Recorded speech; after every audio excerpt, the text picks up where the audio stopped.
Bienvenue au 11e épisode du super podcast.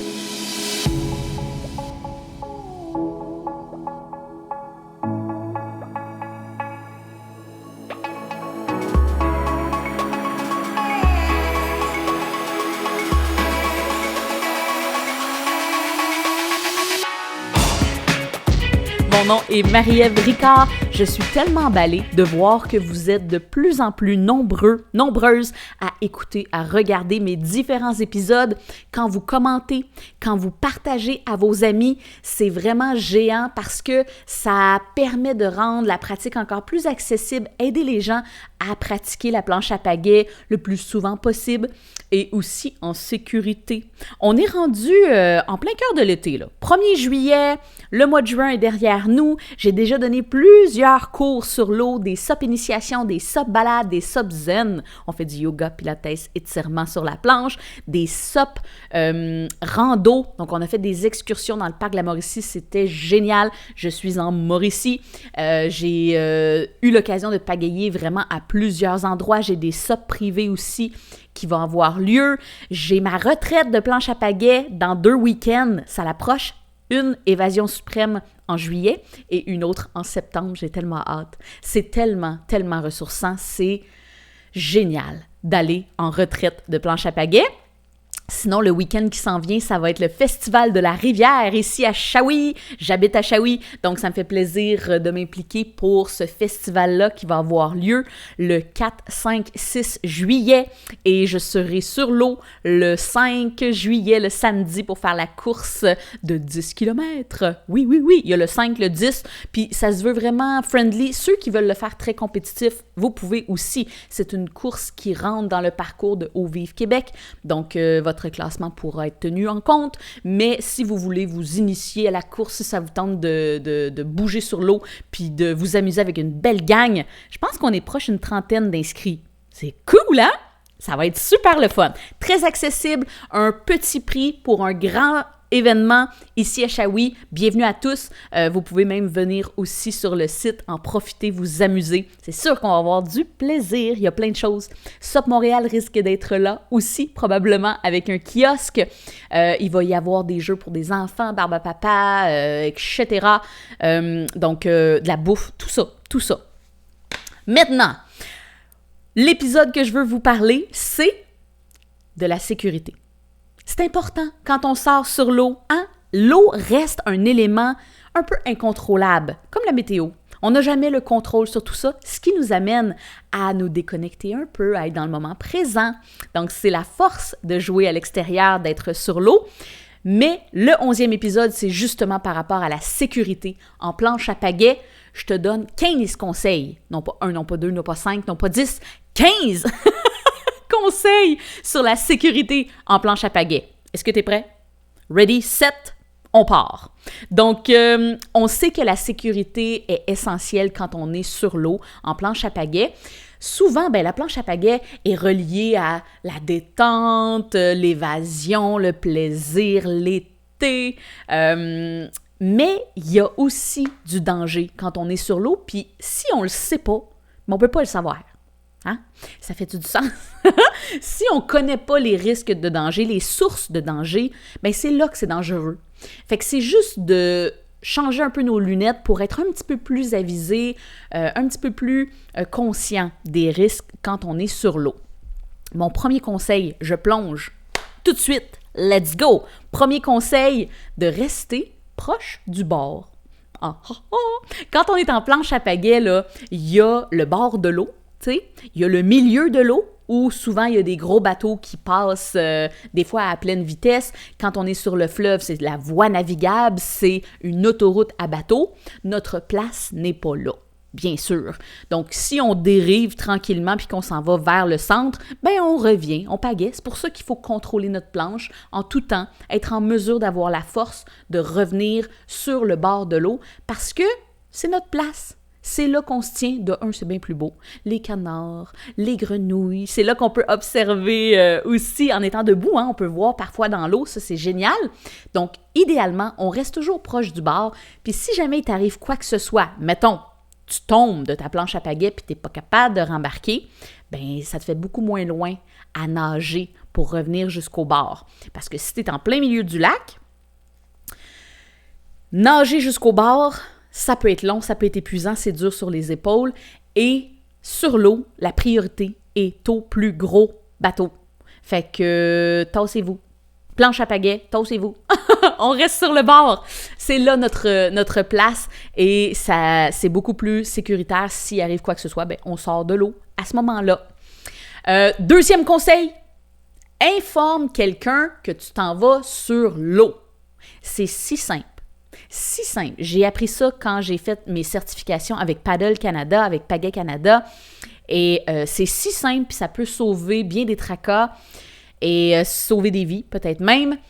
Avant d'aller sur l'eau, si tu y vas accompagné, tant mieux. Si tu y vas seul, fais-le aussi. D'informer quelqu'un. Ça peut être un membre de ta famille, un proche, un ami. C'est simple, simple, simple. Un petit texto. « Hey, je m'en vais dans le parc de la Mauricie, sur le lac Édouard, de telle heure à telle heure. J'ai prévu rentrer dormir chez nous. » tu sais.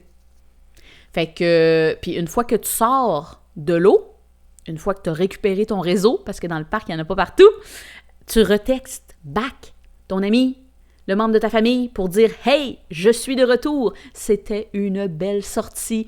Oh, que ça l'a fait du bien. » Donc, juste ce petit 2 secondes et demie là, je m'en vais sur l'eau, je reviens à telle heure, puis surtout, texte back. Faut vraiment que tu le dises quand tu ressors de l'eau pour pas que l'autre personne s'inquiète. Mais tu sais, imagine si tu as averti quelqu'un que tu allais sur l'eau, puis finalement, tu sors de l'eau, ben pas tu sors de l'eau, mettons qu'il t'arrive quoi que ce soit, ben l'autre personne va pouvoir alerter la garde côtière, les autorités pour qu'ils se mettent en branle un sauvetage, là. Fait que juste d'informer quelqu'un. C'est si simple, ça peut être par texto, ça peut être d'envoyer une vidéo, fait que là, la personne voit en plus comment tu es habillé pour plus facilement te retrouver s'il arrive quoi que ce soit. Voilà. Ça, c'est mon deuxième conseil. Troisième conseil, découvre ton plan d'eau petit à petit. Petit bout par petit bout. Des fois, quand on découvre des nouveaux plans d'eau, ben c'est normal de ne pas connaître là, le plan d'eau tout court. Y a-tu des roches? Y a-tu des morceaux de bois? Y a-tu beaucoup de vent? Y a-tu des courants dans ce lac-là, dans cette rivière-là? Tu sais, on connaît pas tout, c'est nouveau.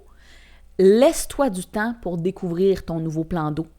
T'es pas obligé de passer 3 heures dessus à faire 10 km, là. Vraiment pas.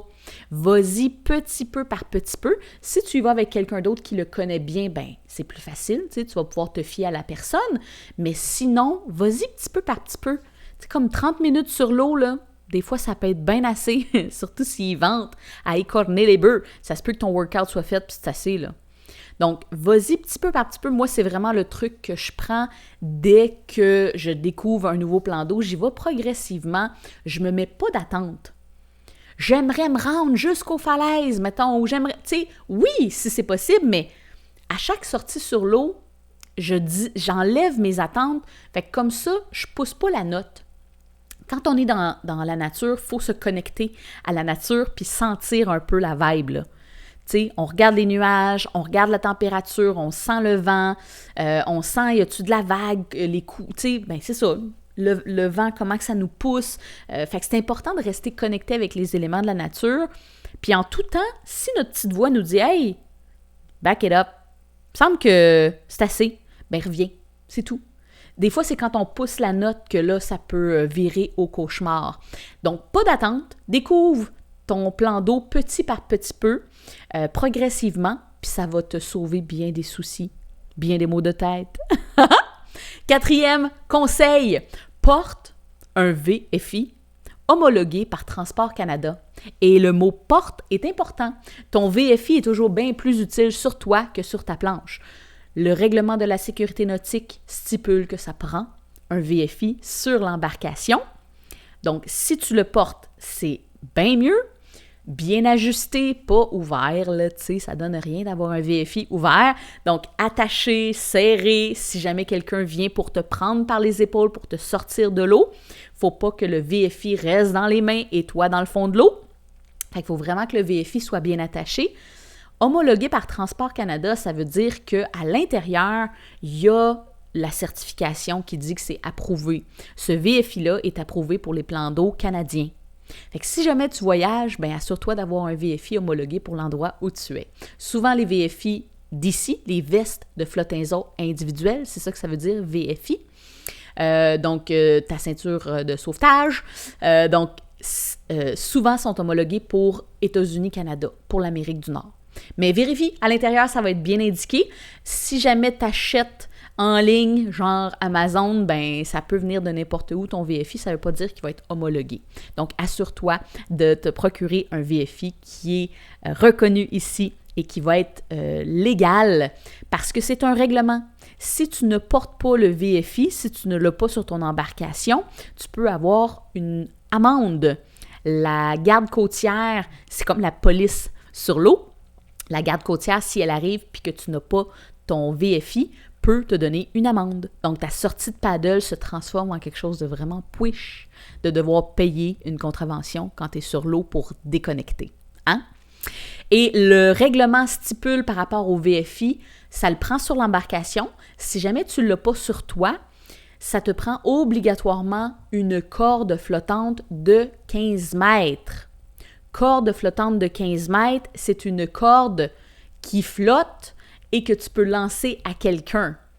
Donc, c'est mon, justement, 5e conseil, d'avoir une corde flottante à portée de main. Souvent, ça vient dans un petit baril rouge, là, ils en vendent dans les grandes surfaces, pour ne pas les nommer, genre Canadian Tire. C'est 11$ là, de mémoire. C'est comme vraiment pas cher. Tu as la corde flottante, tu as le sifflet et tu as même une petite flashlight et ça vient dans un petit bocal rouge là, qu'on peut visser. Ce n'est pas étanche à l'eau. Là. Il y en a des fois qui mettent leur cellulaire là-dedans. L'eau peut rentrer, ce n'est pas étanche, mais ça permet de le mettre, par exemple, dans le cordage sur ta planche.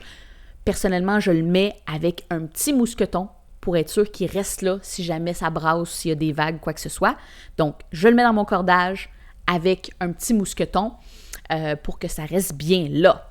Donc, porte un VFI homologué par Transport Canada. Si tu ne le portes pas et que tu le laisses sur ta planche, assure-toi d'avoir ta corde flottante de 15 mètres à portée de main. Fait que ça te permet de le lancer à quelqu'un. Quelqu'un pourra te ramener sur le bord s'il arrive quoi que ce soit. 6e conseil, apporte un sifflet. Le sifflet est aussi obligatoire sur l'eau comme ton VFI. Si tu n'as pas ton sifflet, tu peux avoir une amende. Fait qu'imagine, tu es sur ta planche à pagaie, tu as ta pagaie, tu as ta planche, tu n'as pas ton sifflet, tu n'as pas ton VFI, tu n'as pas ta corde flottante, puis il fait noir, tu n'as pas ta flashlight.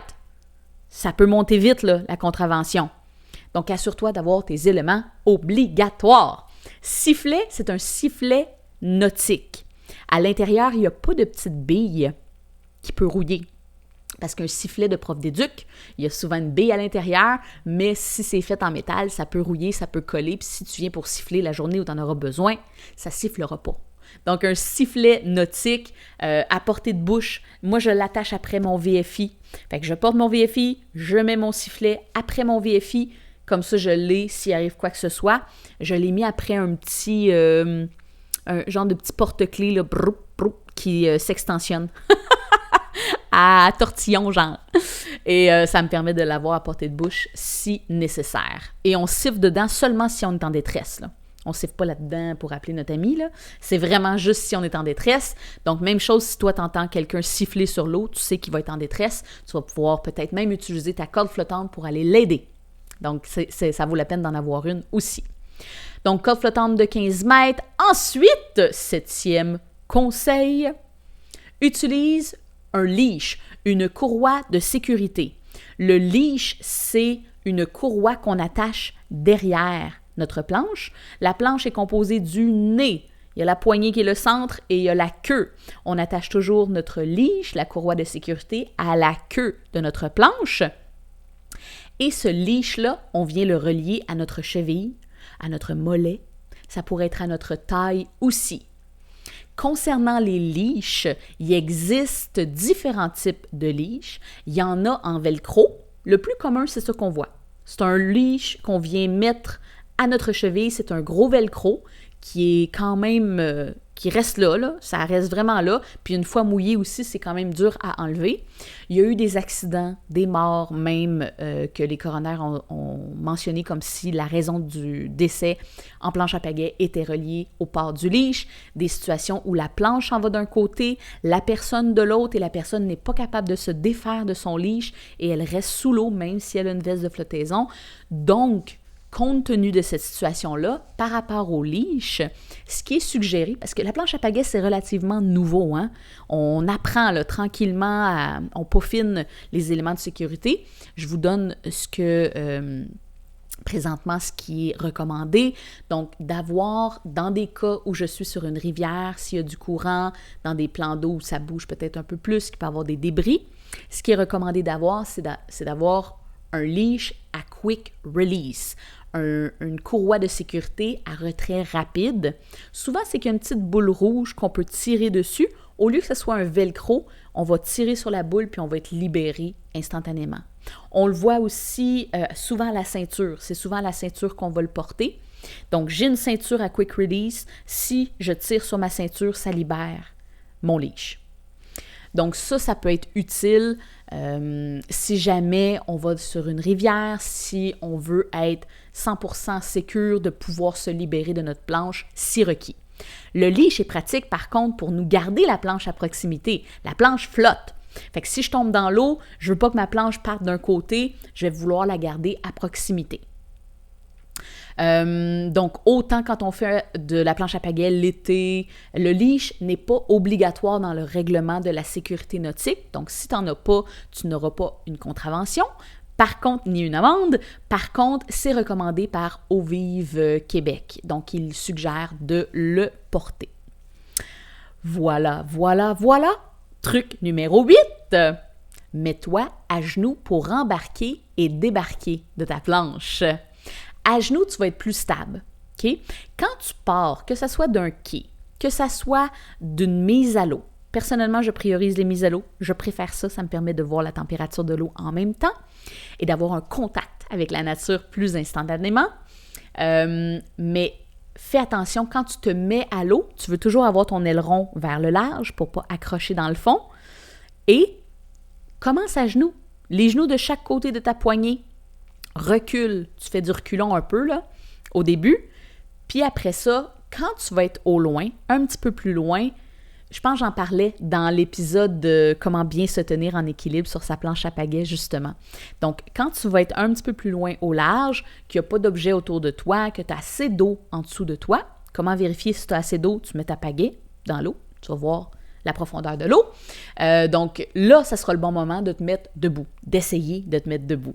Si tu tombes, ben, tu te fouleras pas de cheville, tu te briseras rien, tu te cogneras pas sur des objets dans le fond de l'eau. OK? Donc, mets-toi à genoux pour embarquer et débarquer. C'est la même chose. Quand tu te rapproches du bord de l'eau, pour sortir, reste pas debout, là.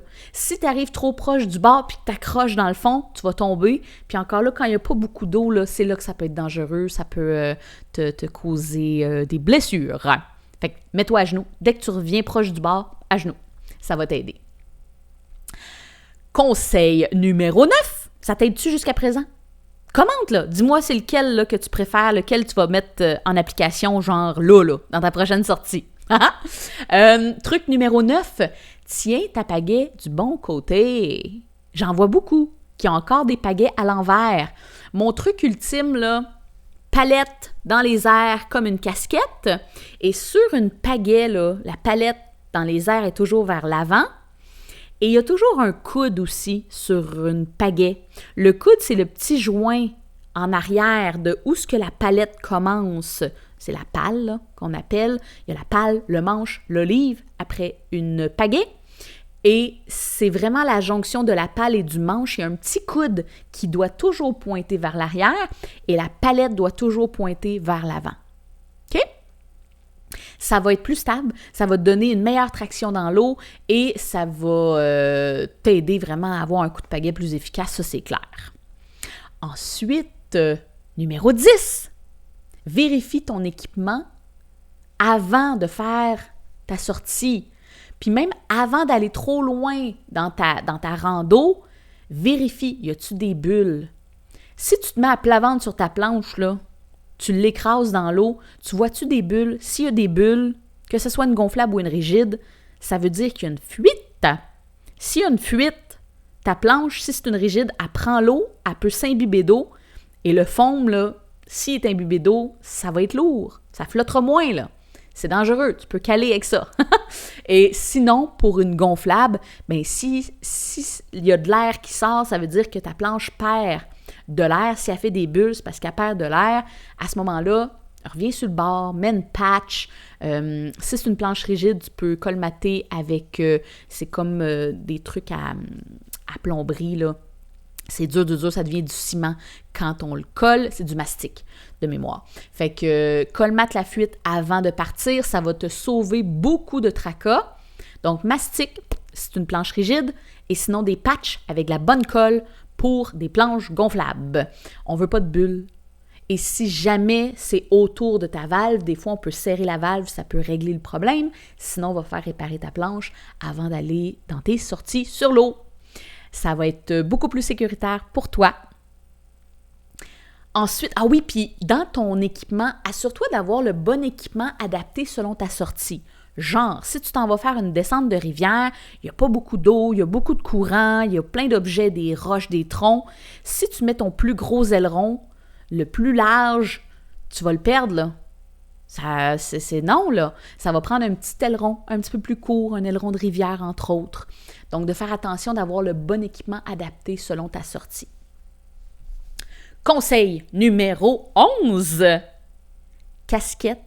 C'est pas juste pour faire cute, là. La casquette ou le chapeau te protège contre les coups de soleil et les coups de chaleur. On est sur l'eau. On a le soleil directement sur nous. La casquette est super pratique aussi s'il se met à mouiller. Ça évite les gouttes d'eau d'aller dans ton visage. Donc, je te suggère de porter une casquette, un chapeau. Hydrate-toi aussi convenablement. Tu peux t'amener une gourde d'eau dans ton sac au sec. Assure-toi d'être protégé, de te mettre une crème solaire aussi. Donc, le soleil est fabuleux, il est le fun quand il rayonne, mais il faut faire attention aux coups de chaleur aussi. Parce que si tu tombes en coup de chaleur pendant ta sortie en paddle, ça va aller mal, là. Ça va aller mal pour revenir. OK?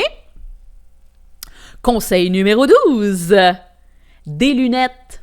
Si tu portes des lunettes, que ce soit solaire ou de vue, mets-leur des attaches. Il existe des attaches qu'on peut acheter différents magasins grande surface, c'est vraiment pas cher, même sur Internet. C'est sûr, vous allez trouver des attaches à lunettes pas chères. Tu veux pas perdre tes lunettes, tu veux pas polluer non plus les plans d'eau. Et les lacs adorent, le fleuve adore, raffole des lunettes, que ce soit des lunettes cheap ou chères, tu vas les perdre pareil si jamais tu tombes à l'eau. Donc, faites attention, si vous mettez vos lunettes, mettez un petit cordage, c'est vraiment simple. Il y en a, ça ressemble comme une bretelle de brassière là, que tu peux serrer. C'est comme super simple avec des caoutchoucs que tu mets dans les bouts de lunettes. Ça tient tes lunettes là, fait que si tu tombes, ça tombe pas. OK? Conseil numéro 13. Sac au sec. C'est super pratique d'amener un sac au sec et en vendre, là, même au Dollarama. Pour vrai. Donc, sac au sec, ils en vendent partout chez Mec, Sop Montréal. Ils en vendent dans tous les magasins où ils vendent des planches à pagaie. C'est sûr qu'ils vendent des sacs au sec aussi. Donc, des sacs étanches. Il y en a chez Yeti, il y en a partout. Vraiment. Canadian Put-Put, c'est sûr. Canadian Tire, tu vas en trouver aussi. Walmart, etc. Sac au sec, ça se roule souvent, là. Puis à l'intérieur, ben, tu peux mettre ton téléphone si jamais tu as besoin de l'amener. Puis dans ton sac au sec, tu peux mettre ton téléphone soit dans un Ziploc. Il existe aussi des petits sacs étanches pour le téléphone aussi, mais au moins dans un Ziploc. Au cas où, ça va le protéger encore plus au prix que ça coûte. Et ensuite de ça, tu vas pouvoir amener peut-être une petite collation, une barre tendre si jamais tu as besoin, ta bouteille d'eau, un mini kit de premiers soins aussi. Ça peut être pratique de l'avoir dans ton sac au sec. Un aileron de spare, une vis de spare si jamais tu as un US box pour ton aileron, etc. C'est sûr que tu vas trouver des trucs à amener dans ton sac au sec, même de la crème solaire, de l'Afterbite, si jamais, comme moi, je suis allergique aux piqûres d'insectes, donc c'est sûr que je m'entraîne tout le temps, du chasse-moustique, lampe de poche. Fait qu'on met ça dans le sac au sec, puis on le met sur notre planche avec un mousqueton.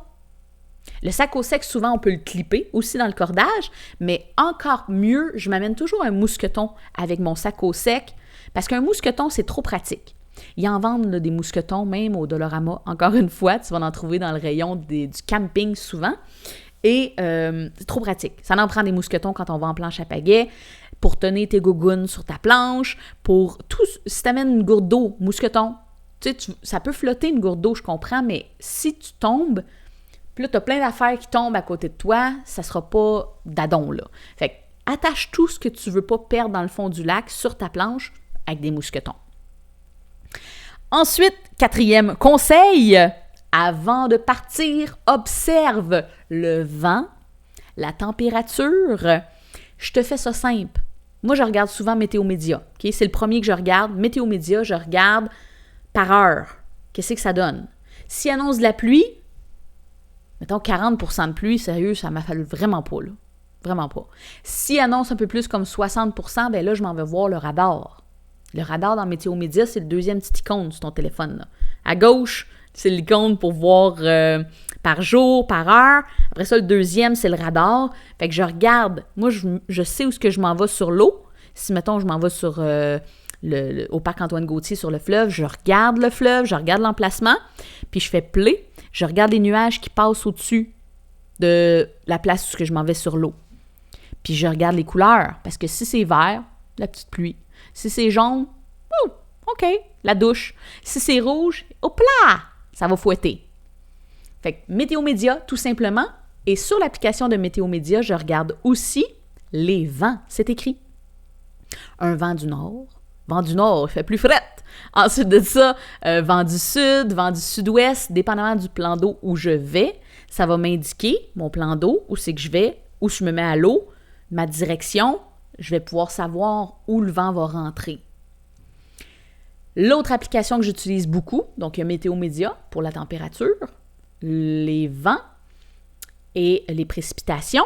Sinon, j'utilise l'application Wind App pour les vents. C'est encore gratuit et ça me permet de mettre mes spots où je vais sur l'eau le plus fréquemment, surtout quand je donne mes cours. Fait que mettons, Parc Antoine-Gautier, je m'en vais voir là-dessus, ou Parc de l'île Melville, je regarde là-dessus, puis je vois le vent dans quel sens qu'il rentre. Donc, ça va me dire si je l'ai d'en face ou dans le dos, je vais adapter mon cours en fonction de ça. Si je m'en vais faire du paddle pour moi, pour mon plaisir, je peux même regarder mes différents spots que j'aime, lac à la pêche, Parc de l'île Melville, Parc Antoine-Gautier, puis je vais choisir selon la direction du vent. Parce qu'il y en a qui disent « Ah, à partir de 15 km/h, il ne faut pas aller sur l'eau. » Ah, ça dépend. Moi, ça ne me dérange pas d'avoir un vent, là, des rafales, ça ne me dérange vraiment pas. C'est juste que ça va être un plus gros workout. Puis il faut juste être conscient. Par exemple, je m'en vais sur le lac à la pêche, j'ai un vent de face à l'aller, pas de trouble. Je vais me brûler, je vais pagayer le plus fort que je peux à l'aller, puis après ça, au retour, je vais l'avoir dans le dos. L'autre affaire que je regarde sur Météo Média, c'est est-ce que le vent a prévu de tourner dans les heures où je vais être sur l'eau? Ah! Parce que des fois, je l'ai d'en face pour aller, puis je l'ai encore d'en face au retour. Fait qu'il faut regarder, est-ce que le vent va tourner?